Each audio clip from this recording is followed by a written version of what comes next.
Good morning. Welcome to New Center Maine's Political Brew. Glad you to be with us. We're joined today by Democratic activist and former candidate for governor and U.S. Senate, Betsy Sweet, and Phil Harriman, a Republican former state senator. Both of you, welcome. Good morning. Good morning. The legislature isn't back in session till January, but lawmakers are proposing a lot of bills. In fact, there are 330 of them that are being submitted for the next session. They include proposals to reverse some of Governor Janet Mills' COVID-19 policies and restrictions. One would prevent vaccine mandates. Another would reinstate religious exemptions to such mandates. A third would make unvaccinated people a protected class under the Maine Civil Rights Act. Betsy, would these have any impact beyond just making political hay for next year's election? No, I think this is really all about political hay.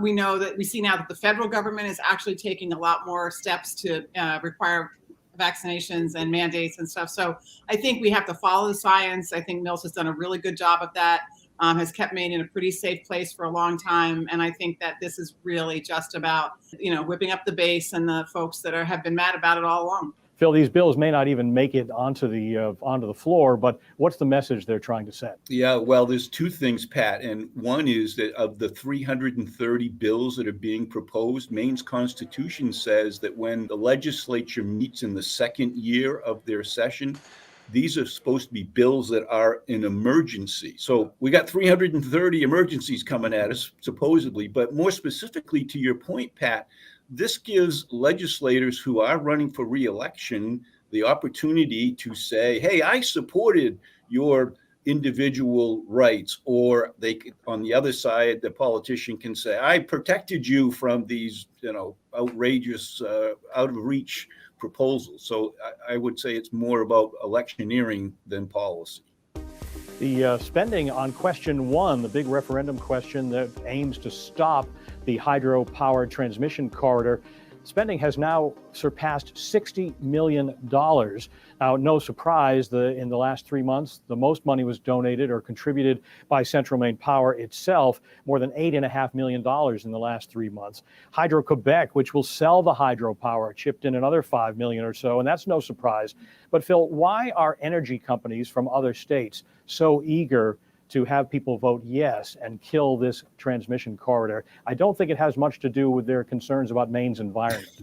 No, I don't think so either, Pat, but I think it just shows you what the other energy sources, whether it's gas or oil or coal or whatever it may be, they see Hydro-Quebec as a threat. And remember, this energy is coming through the New England grid, but it is being identified as to help Massachusetts offset their lack of renewable energy in their portfolio. And as we know, Massachusetts and then to New York, and you're covering a pretty significant piece of the consuming public, certainly on the eastern seaboard. Betsy, what do you think? Well, I can't help but do a little bit of money in politics, right?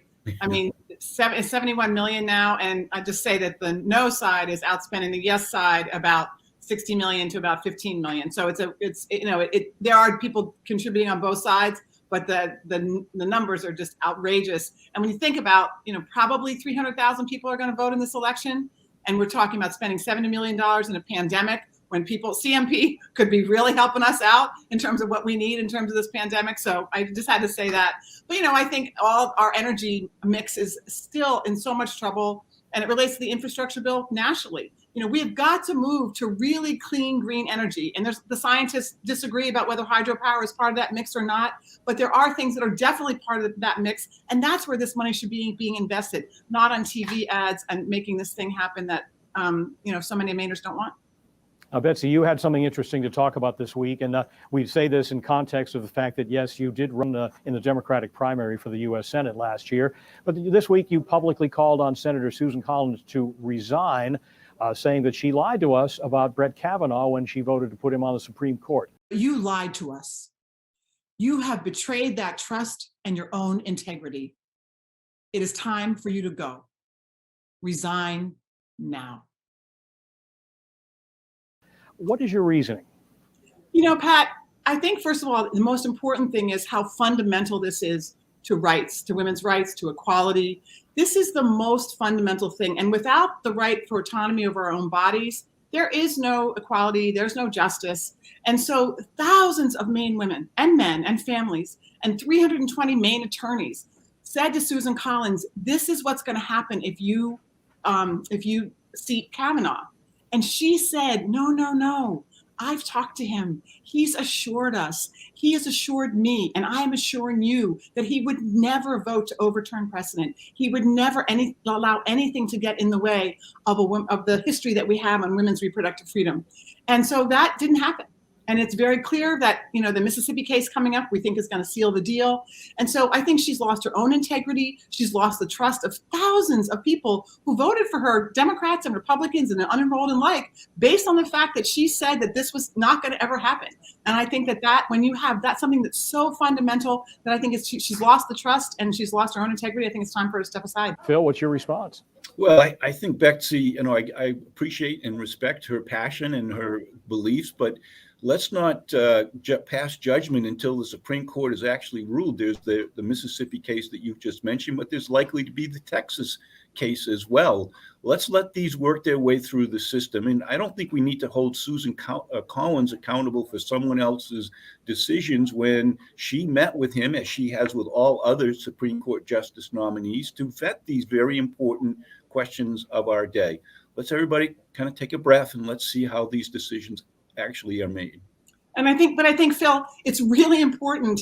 It might be easier for you to say, let's take a breath, than for the women in Texas who are now absolutely have nothing to do, nowhere to go, and are completely panicked about where they can get services. They can't take a breath. Understandable. I agree with you. The court has already taken action to suspend that law. Yeah. We'll see how that plays out. Former Congressman Bruce Poliquin would like to get his old seat back in the 2nd Congressional District, and he announced this week that he's raised $900,000 already. That's pretty close to what incumbent Democrat Jared Golden has, and he has quite a bit of that still on hand. He's raised about $1 million, has, I think, $750,000 on hand. We've also seen a lot of ads running against Jared Golden. Phil, it seems the Republican Party is ready to go all in on getting this seat back in a district where Donald Trump still prevailed. Yeah, no question about it. And this is going to put Jared Golden in a very difficult position because his caucus is going to want him to support these so-called infrastructure bills in Washington. And he's going to have to look at those leaders in Washington and say, look, I got to represent my district, and they're not with you on this. He's in a very difficult political dilemma, and kudos to Bruce Poliquin to raise that kind of money already tells you all you need to know about how important this race is nationally and how committed Bruce Poliquin personally is to earning that seat back. And Betsy, here we go again with money in politics, and there's clearly going to be a lot of it spent on that CD-2 race. Yeah, and it's already, again, appalling, just appalling. And I think a couple things. One is CD-2 has changed. I am now Hollowell, Augusta, Gardner are now in CD-2. So it changes the flavor of CD-2. And Poliquin needs to know it, and Jared needs to know it. And I would just say, for you, Phil, the people in CD-2, regardless of their politics, need childcare. They need the things in this infrastructure bill. So I think it's really more of a political game in Washington than it is really being with your constituents or not. But I would challenge both Poliquin and Golden. If you are going to spend this kind of money in this race, I want you to spend it. I challenge you to spend it on telling us what you will do and why you are the best person, and not spend a penny of it on telling us why the other person is a lousy person. If you could do that, then I think, then the money in politics question becomes secondary. This week, the debt ceiling crisis was averted, but just temporarily. Former Maine Senator and U.S. Secretary of Defense Bill Cohen, for one, said this week that partisan actions by his fellow Republicans are causing harm to the image of the United States as the leading democracy in the world. Phil, is Bill Cohen correct about this? No, I don't think he is. If you look back through historically, even back to the days when Bill Cohen was our senator, in fact, I remember going to Washington and meeting with him on more than one occasion. And one of the topics of conversation was his support of a balanced budget. We are so far away from that today. And these conversations about raising the debt ceiling, unfortunately, happens about once a year. Usually it's done in a sort of routine fashion. And this time it has reached the height of where, the fact is the Democrat Party does not need the Republican Party to raise the debt ceiling. Why did they want the Republicans to be part of it? So that they can all claim that the other side was in support of it. We have got to recognize that sooner than later, we've got to get our arms around how much money we're spending and our ability to repay it. But should the debt ceiling be a political weapon? And that's clearly what Republicans are hoping for. Well, yeah, they're using it to their political advantage, as Democrat Party would as well. But the point is to suggest that the country's on the brink of some economic or worldwide embarrassment is not factually correct, because the Democrat Party could raise the debt ceiling without Republicans. Betsy, what do you make of it? Well, not without the filibuster, Phil. I mean, McConnell said he was going to do the filibuster, so they have to have 11 Republicans. So they can't do it by themselves. Now they passed a law so that they can do it by themselves from now on. But as of 2 days ago, they couldn't have done that. So that's not quite right. And I think that, the thing that I can't stand is the hypocrisy. I mean, when Trump was president, they raised the debt ceiling so many times, and the debt ceiling pays for bills we already have incurred, which occurred during the Trump administration. We haven't had time to incur too many debts yet with Biden. So this is like the hypocrisy. Like if you're going to be clear about it and straight about it and be consistent about it, that's a policy question. This is just political BS, and they do it all the time, and they're doing it with every single issue. They're not letting, Mitch McConnell and his colleagues are not letting one single thing get through, and that's just terrible politics. This past week, Governor Janet Mills said she doesn't believe that President Biden's vaccine mandate applying to businesses with more than 100 people, for example, will have wide effects on Maine's economy. But Betsy, this seems like one of those things that's going to be a big topic of discussion in the election for governor next year. Where does Janet Mills stand as that plays out?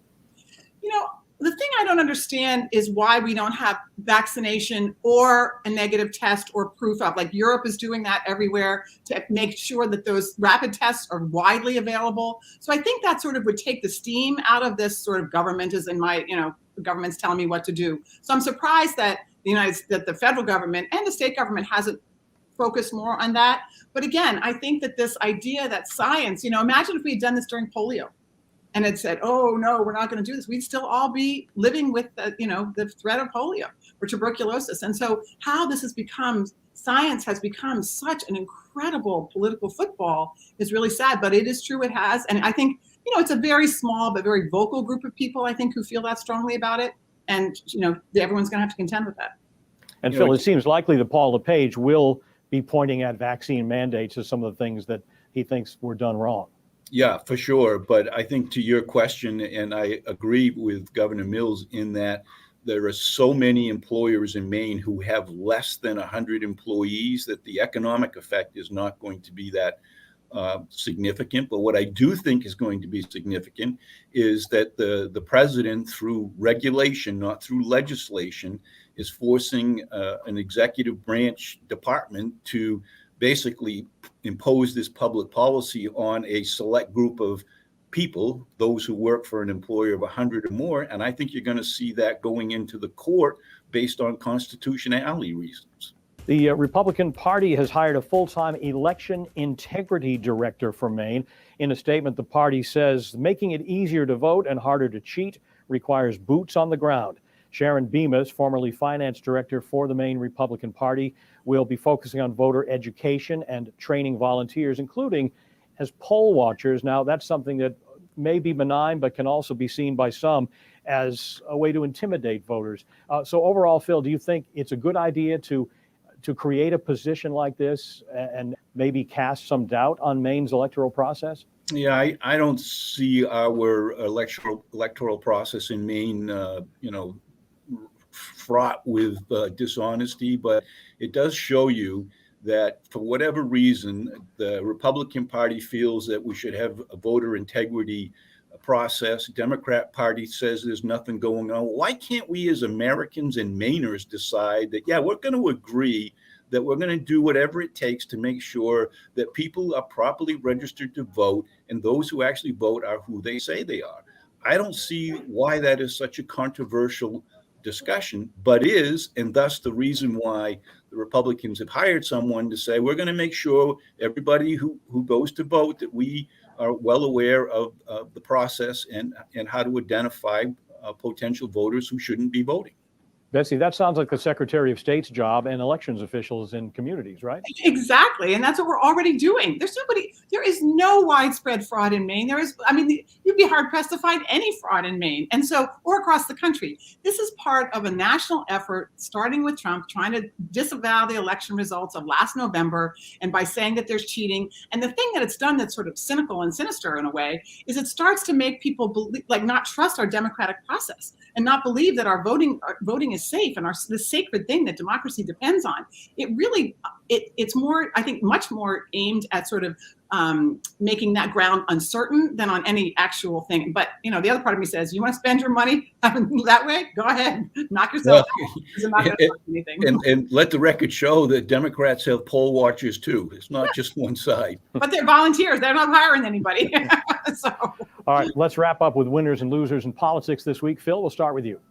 Pat, this week, my loser of the week is the medical industrial complex that traps certain patients waiting for the services they need while insurance companies agree to pay and the bill keeps running up. It's a mess. The winners this week are the Democrat and the Republican Party. Pat, they came together for the first time in decades, redrew the legislative and congressional district lines, and did it unanimously. That is remarkable. And Betsy, your winners and losers. So my losers this week are really the members of Congress who have stopped talking about what the infrastructure bill, the secondary one, is going to actually do to actually help people in Maine and across this country. And they've gotten so involved in the media too on what the process is instead of what it will actually do. So those are the losers for me. And the winner, I have to say, the winner for me this week is Mother Earth. This fall, and we are all so stressed out. We are working with this pandemic, trying to survive. And this weather, these fall leaves, the warmth that we have into mid-October, she's the winner for me. That sounds good. Thank you both. And we thank you for joining us on Political Brew. We'll see you next time. News Center Maine is back after this.